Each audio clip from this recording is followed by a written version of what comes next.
हरे कृष्णा। आज हम चर्चा करेंगे श्रीमद् भगवद गीता के ऊपर।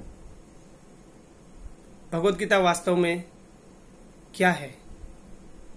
भगवद गीता भगवान का एक सॉन्ग है, सॉन्ग ऑफ गॉड। भगवान का एक गीत है जिसको भगवान ने एक गीत के रूप में, सॉन्ग के रूप में कुरुक्षेत्र के युद्ध स्थल में गाया।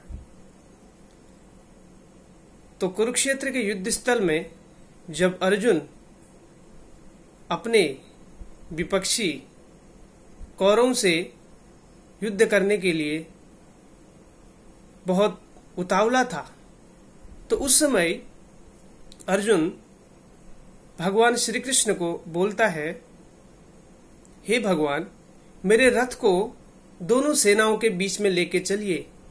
सेनयोरुभेर मध्ये रथम स्थापितम मेच्युतः। हे अच्युत, हे कृष्ण, मेरे रथ को उन दोनों सेनाओं के बीच में लेके जाइए। मैं वहां पर देखना चाहता हूं कि कौन से लोग हैं जो मुझे युद्ध करना चाहते हैं, अर्थात मेरे से जो युद्ध करना चाहते हैं, मैं उन लोगों को देखना चाहता हूं। जिनसे मुझे मुकाबला करना है उन लोगों को मुझे दिखाइए।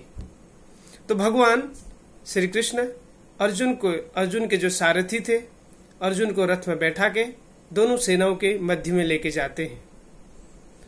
तो जब दोनों सेनाओं के मध्य में भगवान अर्जुन को लेके चलते हैं, तो अर्जुन अपने सके संबंधियों को, उनके चाचा के बच्चों को, ताऊ के बच्चों को, ताऊ को, चाचा को, ससुर को, जो भी इत्यादि रिलेशन होते हैं शरीर के आधार पर हमारे, उन सारे रिलेटिवों को देख के अर्जुन मोहित हो गए, कर्तव्य मूढ़ हो गए।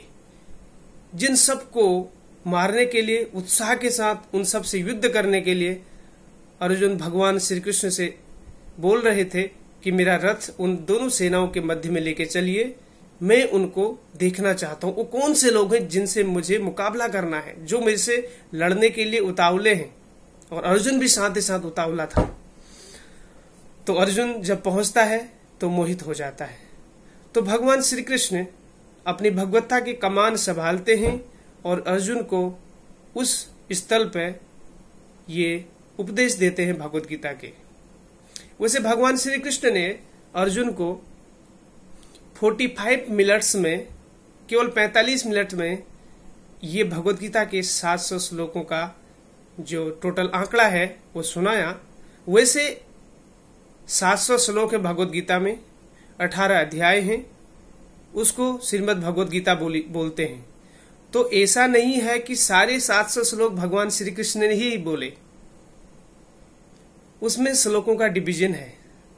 भगवान श्री कृष्ण ने कुल 575 श्लोक बोले और अर्जुन ने 83 श्लोक बोले और संजय ने 1 श्लोक बोला।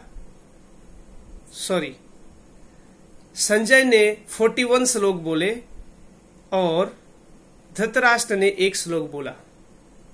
भगवान कृष्णा ने 575, अर्जुन ने 83, संजय ने 41 और धृतराष्ट्र ने 1 श्लोक। पहला श्लोक भगवद गीता में धृतराष्ट्र ही बोलते हैं। धृतराष्ट्रवाचः धर्म क्षेत्रे कुरुक्षेत्रे समवेतायुयुष्यवः मामका पांडवश्चैव किम कुर्वत संजयः। वो संजय के माध्यम से सुनना चाहते हैं कि जो युद्ध की इच्छा से एकत्र मेरे तथा पांडव के पुत्र कुरुक्षेत्र के स्थल पर, कुरुक्षेत्र के युद्ध भूमि पर इकट्ठे हुए युद्ध की इच्छा से, उनका क्या हुआ। धृतराष्ट्र को कहीं ऐसा लग रहा था कि कुरुक्षेत्र धर्म क्षेत्र है, धर्म क्षेत्र के प्रभाव में आके मेरे जो पुत्र हैं वो कहीं युद्ध से पलायन न कर लें, युद्ध करना मना न कर लें। उसको एक शक था, तो इसलिए पूछ रहा था धर्म क्षेत्र के प्रभाव से कहीं वो युद्ध करना बंद तो नहीं कर दें, क्योंकि धार्मिक क्षेत्र है और जो युद्ध हो रहा था कौरवों की तरफ से, धृतराष्ट्र की तरफ से, वो गलत युद्ध था, वास्तव में पांडवों का सच्चा युद्ध था। तो ये सब हम जानते हैं भगवत गीता में या महाभारत में। तो भगवत गीता की इतनी प्रासंगिकता, जो केवल 45 मिनट में भगवान श्री कृष्ण ने अर्जुन के समक्ष, अर्जुन के माध्यम से हम सभी को ये शिक्षा देनी चाहिए। अर्जुन तो एक माध्यम थे भगवत गीता को सुनने वाले कुरुक्षेत्र के युद्ध स्थल में। वैसे भगवान श्री कृष्ण समय समय पर ये अपना दिव्य ज्ञान देते रहते हैं। जैसे भगवान को लगता है कि संसार के जीवों को भगवान के इस दिव्य ज्ञान की जरूरत है, तो अपना दिव्य ज्ञान भगवान देते हैं। तो भगवान श्री कृष्ण ने अर्जुन को जब गीता सुनाई तो अर्जुन के मन में एक संशय आया, और ये भगवत गीता के 4थे अध्याय में इसके बारे में बताया है। जब भगवान बोलते हैं, बताते हैं कि मैंने ये गीता आपसे पहले भी कई लोगों को सुनाई है। एवं परम प्राप्ताम, भगवत गीता का 4थे अध्याय का पहला नंबर श्लोक है। एवं परंपरा प्राप्तम इवम राजशयो विदु शौकाले नेहे महता योग नष्ट परंतपः। भगवान बताते हैं कि जो ज्ञान है ये परंपरा के द्वारा, एवं परंपरा प्राप्तम, जो मुनि थे, ऋषि थे, राजर्षि थे, वो परंपरा में उन सब राजाओं को, वो कैसे राजा थे? वो मुनि थे, है ना। जैसे कि आप समझ सकते हैं कोई राजा है तो उसको आध्यात्मिक ज्ञान होना जरूरी है। एक हाथ में शास्त्र, एक हाथ में शस्त्र। तो शास्त्र को पढ़ के कैसे शासन करना है उनको शिक्षा मिलती है। तो ऐसे राजा थे, ऐसे मुनि थे जो इस भगवत गीता के जैसे ज्ञान को सुनते थे। तो भगवान कृष्ण ने पहले बताया कि सूर्यदेव विवस्वान को मैंने ये ज्ञान दिया, फिर उसी परंपरा में उन्होंने मनु को दिया, फिर मनु ने इक्ष्वाकु को दिया। तो परंपरागत तरीके से कोई भी चीज आती है तो उसको हम एज इट इज, यथा रूप में समझ पाते हैं। तो भगवान श्री कृष्ण भगवत गीता के 4थे अध्याय के पहले श्लोक में ये बताते हैं। तो उसी प्रसंग में आगे फिर अर्जुन पूछते हैं कि भगवान मैं कैसे समझूं कि आप जब सूर्यदेव हुए थे करोड़ों अरबों साल पहले, तब भी आप थे? तो भगवान बोलते हैं कि मैं तब भी था, मैं अभी भी हूं, और तुम भी थे, लेकिन तुम्हें याद नहीं है, मुझे याद है, इसलिए मैं भगवान हूं, इसलिए आप जीव हो।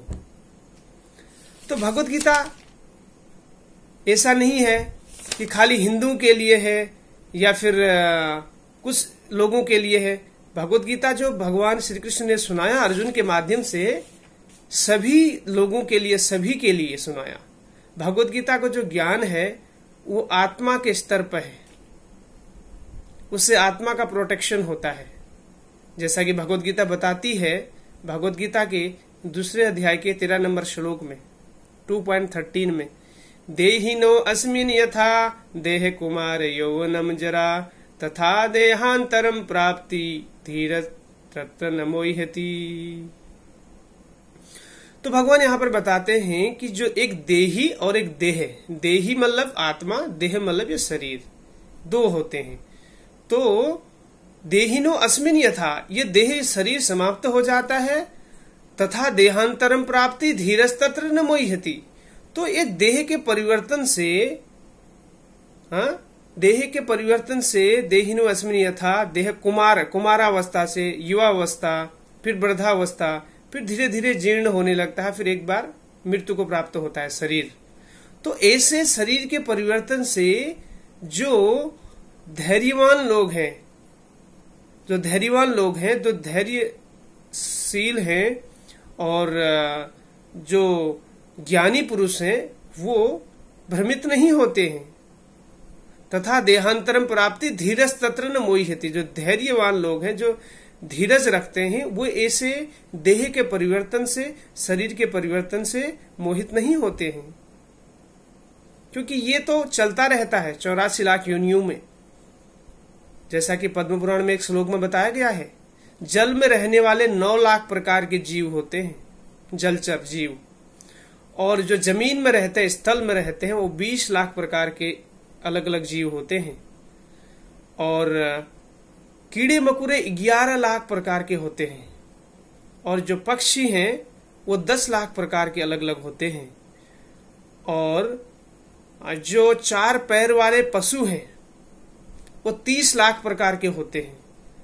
और बच गए 4 लाख प्रकार के हम जैसे मनुष्यों की अलग अलग योनियां होती हैं। उसमें किन्नर आते हैं, यक्ष आते हैं, गणेश जी, दुर्गा जी, इवन ये सब लोग भी आते हैं उसके अंदर।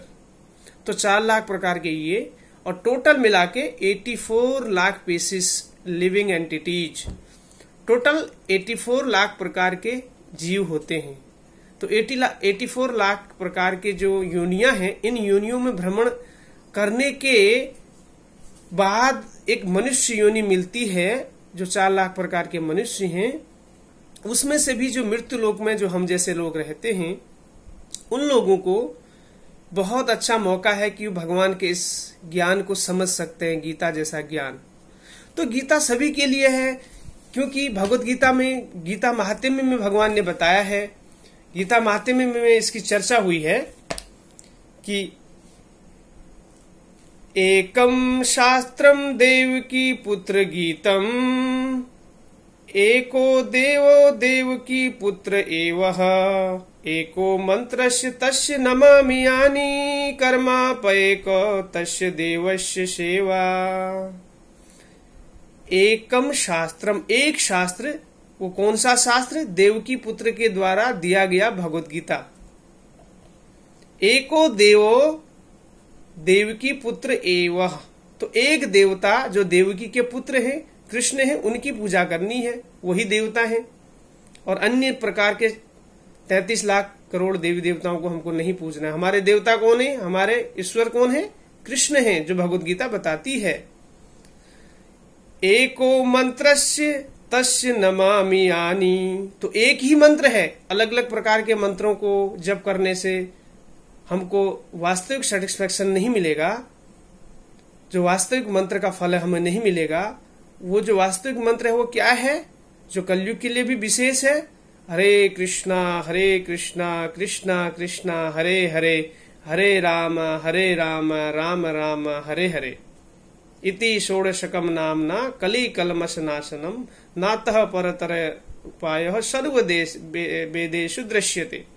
तो 16 शब्दों का जो महामंत्र है, सारे वेद पुराण इसकी का गुणगान करते हैं, इसी मंत्र को कहने के लिए बोलते हैं। तो इस मंत्र को हमको जप करना चाहिए।